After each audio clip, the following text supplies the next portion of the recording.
questions often. He asked a lot of questions. So these are some of the questions that Jesus used. What do you want me to do? Who do you say I am? Where is your faith? Do you love me more than these? Someone once told me, and this was really valuable as a parent also, statements harden the will, questions soften the heart. So we've talked about scenarios where maybe we don't know what to do. But you know what? There will also be times where you will know exactly what should be done, just like the nail.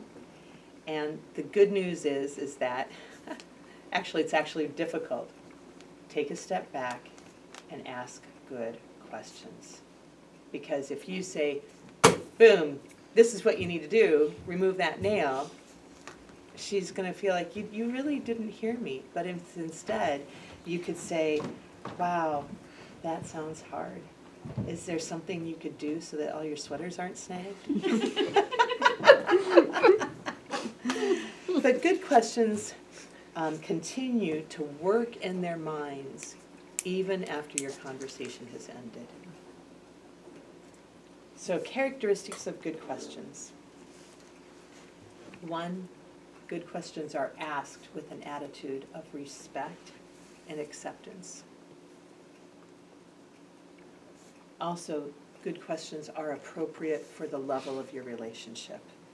So if you've already been meeting for a year, to just simply say, so how are things going with you? That's kind of surfacey. It would be better, but at the same time, for your second meeting to say, can you tell me about any hidden sin in your life? That would be a little daunting. So, as there's increasing openness and vulnerability in your relationship, you want to match the questions with that. And I would say, I tend to err on being too surfacey. It is difficult to again, you want to push them. You want to push them towards Christ. And that's going to require you to be pushy a little. Open-ended questions are good questions. You don't want to ask questions that can be answered with a simple yes or no. So instead of not how did you have a good day, but rather how was your day today? That's going to gain you more information than a simple yes or no. You don't want to say, so you've talked about having a healthier lifestyle. Have you thought about changing your diet? That would be a yes or no question. Instead, you've talked about having a healthier lifestyle. What steps do you see that would be reasonable within your life that you could take to attain that goal? Again, you want her to do the problem solving oftentimes, because then that's more likely that she will follow through on those things. Another thing is that I have found it good to not, I struggle with this, but to try not to ask superlative questions like, if you have somebody who's an analytical thinker and you ask them, so you grew up in Iowa, what was the best thing about growing up in Iowa? When you say the best, and if she's an analytical thinker, she may be the best. Well, this was good, this was good, this was good, but the best. And it may kind of freeze her. So I'd say, so you grew up in Iowa. Well, tell me some good things about having grown up in Iowa.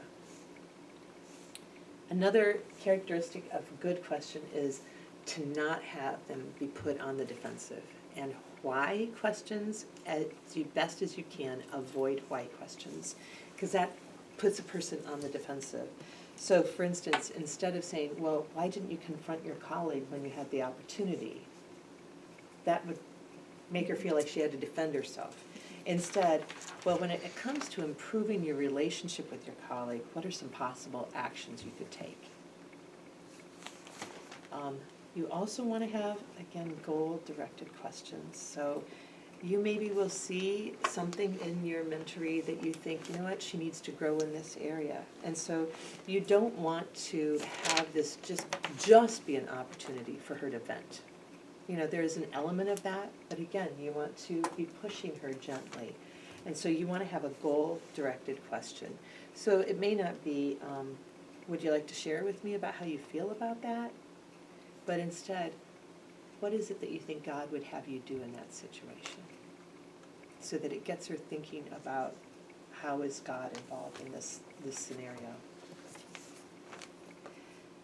So we are going to break up into pairs, and we are going to, I have a sheet with some scenarios on them, and if you can break up into